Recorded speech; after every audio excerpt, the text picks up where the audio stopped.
Hello, my dear students.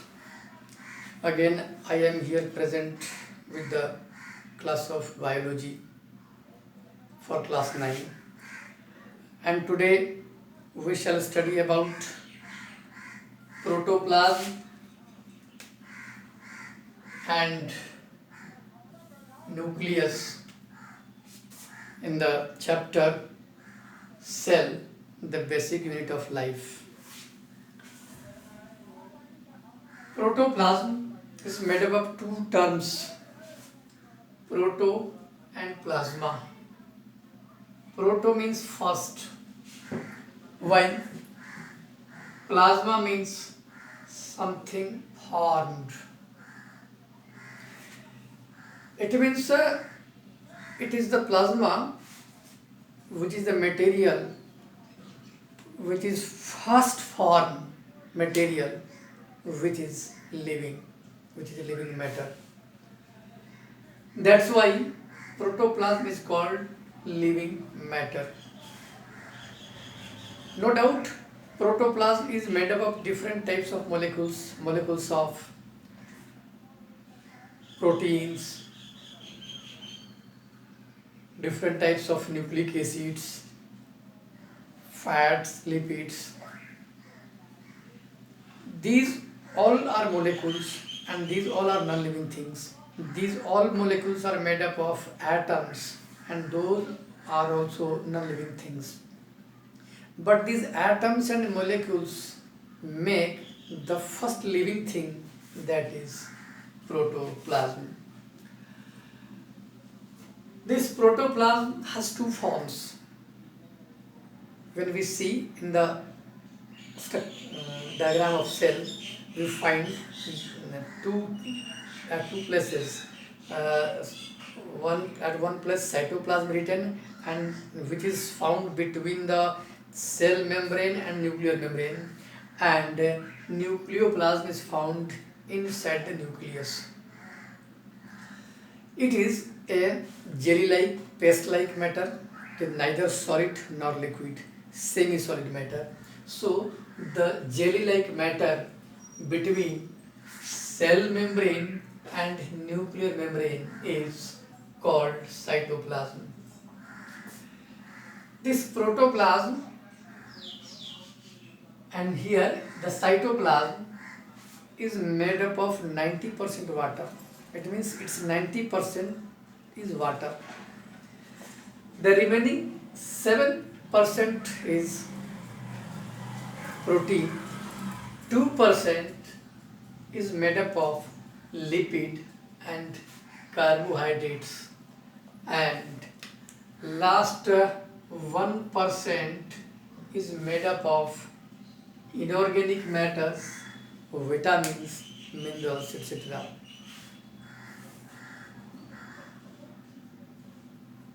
Actually, all the cell organelles are found embedded in this cytoplasm. The cell organelles work, their requirements are fulfilled by the materials present in this cytoplasm. Now,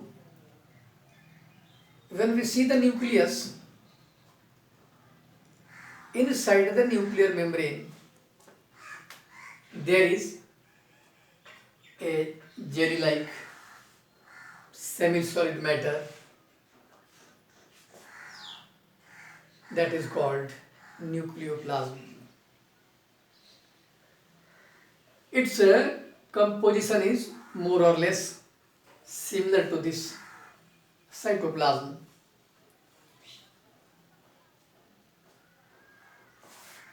In this nucleus, look at this diagram. This is a theoretical diagram of nucleus. This is the outer limiting membrane, nuclear membrane. It is unit membrane, just like cell membrane. It encloses the matter, nucleoplasm, and in this nucleoplasm there is a very thread-like structure is very complicated, where it is difficult to find out the end. It is called chromatin. This chromatin is made up of DNA and protein. When a cell is growing, in that condition, it is found in this thread-like form, and there is a network of thread that makes chromatin net. But when cell undergoes division, there comes a stage when these threads, chromatin threads, shrink and become thick, and in that condition we find out the exact number of this chromatin. At that condition, this chromatin is called chromosome. This chromosome contains DNA and protein. This DNA is genetic material, and this protein covers it. So, when a new organism is formed, when a new cell is formed, then this DNA goes from the mother cell to the daughter cell. It goes from parent to offsprings, and that's why this chromosome is called the carrier of genetic material. This DNA is genetic material, and it is carried out by this chromosome or chromatin. So chromatin or chromosomes are the carrier of genetic material. Now look at the very dense and oval structures.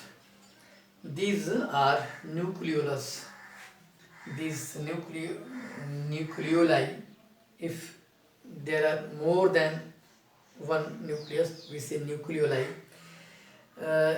These are made up of DNA, RNA and protein, and this controls the function of a nucleus.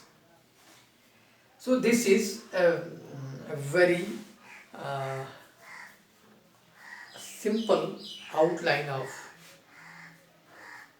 structure of a nucleus. Now you shall remember these definitions and informations, and then try to answer the questions. What is gene? Where is it found?